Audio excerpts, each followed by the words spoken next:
অব্যাহত বৃষ্টি আর উজান থেকে আসা পাহাড়ি ঝড়ে উত্তরাঞ্চল সহ বিভিন্ন নদ নদী পানি বৃদ্ধি পাচ্ছে, প্লাবিত হচ্ছে নিম্নাঞ্চল।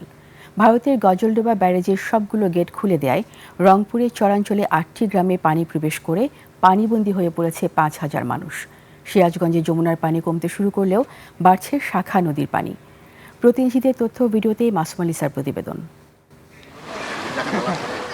উজানের ঢলে গজলডোবা ব্যারেজের সবগুলো গেট খুলে দেয়ায় তিস্তা নদীর পানি বৃদ্ধি পেয়েছে। রংপুরের গঙ্গাচড়া উপজেলার নদীবেষ্টিত চরাঞ্চলের 8টি গ্রাম 4 দিন ধরে প্লাবিত হয়ে আছে, পানিবন্দী 5,000 মানুষ।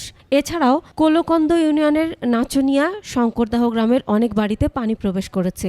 আমাদের এই এলাকায় 40 থেকে 50 ঘর আছে, এখনো পানিবন্দী হয়ে আছে। ডুবি আছে, চুলিয়ে টুলে সবাই কিছু করতে পারি নাই এখনো। গাইবান্ধার তিস্তা, যমুনা, ব্রহ্মপুত্র নদীর পানি কমে গেলেও করতোয়া নদীর পানি বৃদ্ধি পেয়েছে। এদিকে টানা বৃষ্টিতে জেলার নিম্নাঞ্চল প্লাবিত হয়। চলতি মৌসুমে 132 হেক্টর জমির বীজতলা পানিতে ডুবে গেছে। দ্রুত পানি নিষ্কাশন না হলে বড় ধরনের ক্ষতির আশঙ্কায় কৃষক। সিরাজগঞ্জে যমুনার পানি কমতে শুরু করেছে, তবে যমুনার শাখা, হুরাসাগর, বড়াল, গুমানি, করতোয়া, আত্রাই, চলনবিলে পানি বৃদ্ধি অব্যাহত রয়েছে। এসব নদী বিধৌত 5 উপজেলার নিম্নাঞ্চলের নতুন নতুন এলাকা প্লাবিত হচ্ছে। আবাদি জমি ও নিচু এলাকার রাস্তাঘাট তলিয়ে দুর্ভোগ পোহাচ্ছেন মানুষ।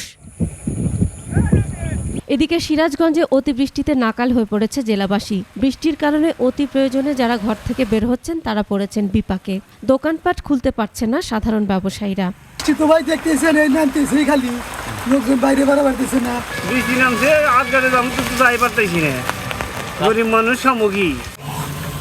Masum আলিসা, desk report, 21 television.